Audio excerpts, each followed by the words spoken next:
Several hundred houses gutted in Rupnagar slum fire. Two out of 3 coronavirus patients tested negative, says IEDCR. BNP going bad politics over corona, says Ubaidul Qadir. And Bangladesh take on Zimbabwe in the last T20.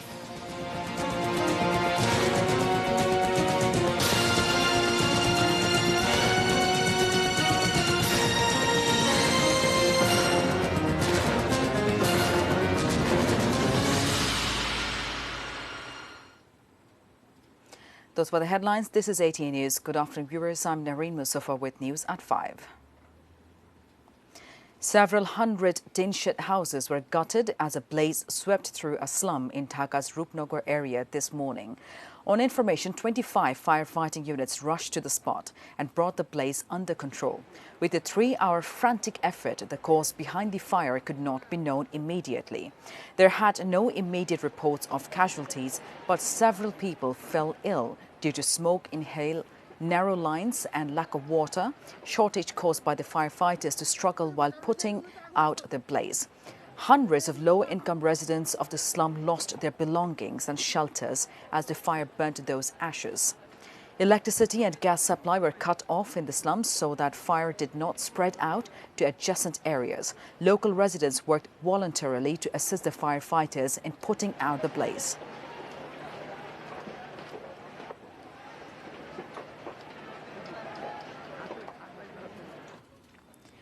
Two of the 3 patients diagnosed with COVID-19 have almost recovered from the disease, said the Institute of Epidemiology, Disease Control and Research, IEDCR. While addressing a regular press briefing on Wednesday, IEDCR Director Professor Dr. Mirzadi Sabrina Flores said they will be discharged if they are found negative in another test after 24 hours. She mentioned the IEDCR has opened a dedicated hotline out of total 12 for coronavirus. The new hotline number is 01944 33322. I repeat, 01944 33322. The IEDCR chief said a total of 142 people have so far been tested for coronavirus and no new case was detected in the country in the last 24 hours. Talking on the health test of the passengers coming from abroad at ports, Mirzadi Sabrina said the Health Ministry has brought 5 new thermal scanners and Summit Group will give 5 more scanners. Thermal scanners will be installed at all ports gradually. The IEDCR has advised the passengers coming from abroad to stay in self-quarantine and to contact with the IEDCR through the hotline.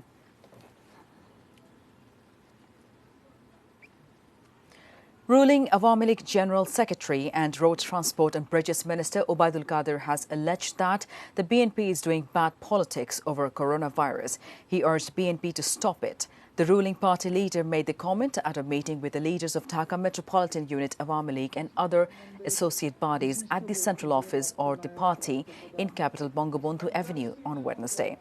Ubaidul Qadir said the government has taken all-out measures to tackle coronavirus, citing no party program will be held at this moment. He said organizational activities will take place informally. Those who raise questions over government's sincerity regarding coronavirus have bad intentions, Ubaidul Qadir mentioned.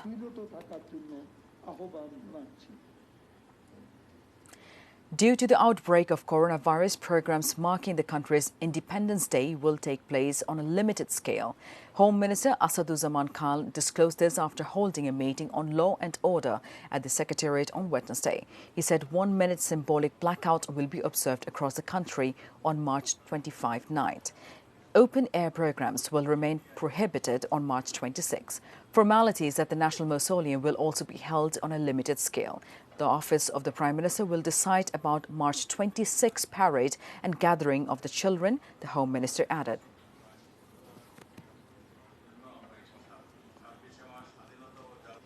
For the first time of its kind in the country, a friendly football match of the vision-impaired people took place. The vision-impaired people of Bangladesh played the match against India at Sheikh Rosel Roller Skating Complex, Dhaka. Jatiyo Pratibandhi Krira Shomiti organized the event.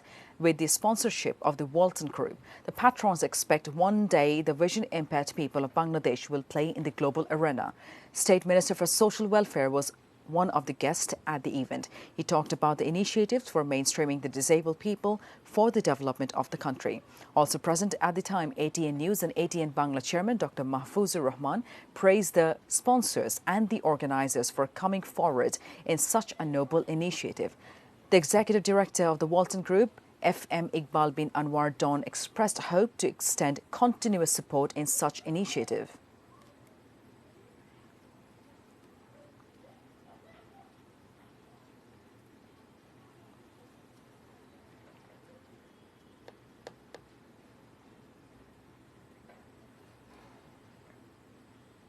Sports news.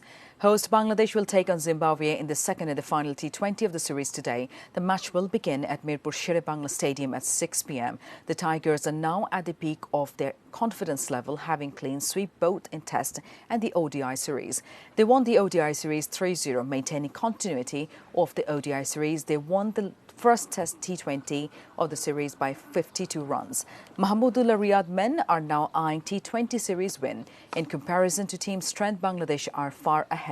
Statistics also speaks in favour of them. Bangladesh have won 8 matches and lost 4 in 12 encounters.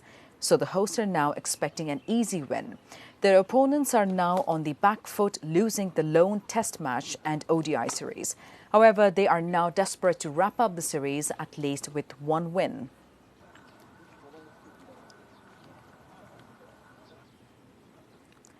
News from around the world. The death toll from the coronavirus or COVID-19 has reached 4,299 globally till Wednesday.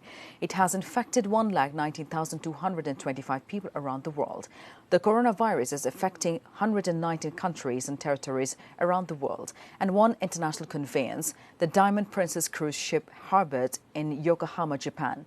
Mainland China has now confirmed 80,778 coronavirus patients, 61,475 of whom have recovered and been discharged from hospitals. The death toll in mainland China now stands at 3,158. The virus has killed 168 more people in Italy in the past 24 hours, the highest toll in a single day since the start of the outbreak in the country. The whole of Italy, a country of some 60 million people, was placed under quarantine as the government stepped up efforts to tackle the coronavirus outbreak that has killed 631 people and affected more than 10,000. Meanwhile, 291 people died of coronavirus in Iran, with more than 8,000 infected.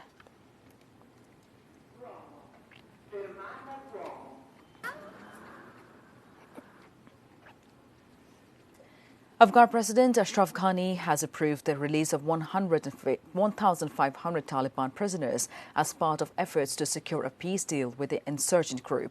The presidential decree requires all prisoners to give a written guarantee to not return to the battlefield. In exchange, the Taliban has agreed to hand over 1,000 government troops. It comes as the U.S. begins withdrawing troops from the country as part of a linked agreement signed earlier with the Taliban. According to the decree signed by President Ghani, all 1,500 prisoners will be released within 15 days, with 100 prisoners walking out of Afghan jail every day. Talks between the Afghan government and Taliban will take place in parallel with the release. If talks progress, the government has pledged to free 500 more Taliban prisoners every 2 weeks until a total of 5,000 have been released.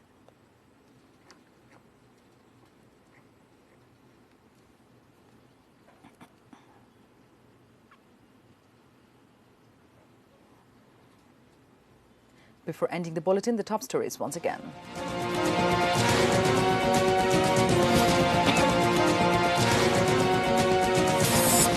Several hundred houses gutted in Rupnagar slum fire. 2 out of 3 coronavirus patients tested negative, says IEDCR. BNP doing bad politics over corona, says Obaidul Qadir. Bangladesh take on Zimbabwe in last T20.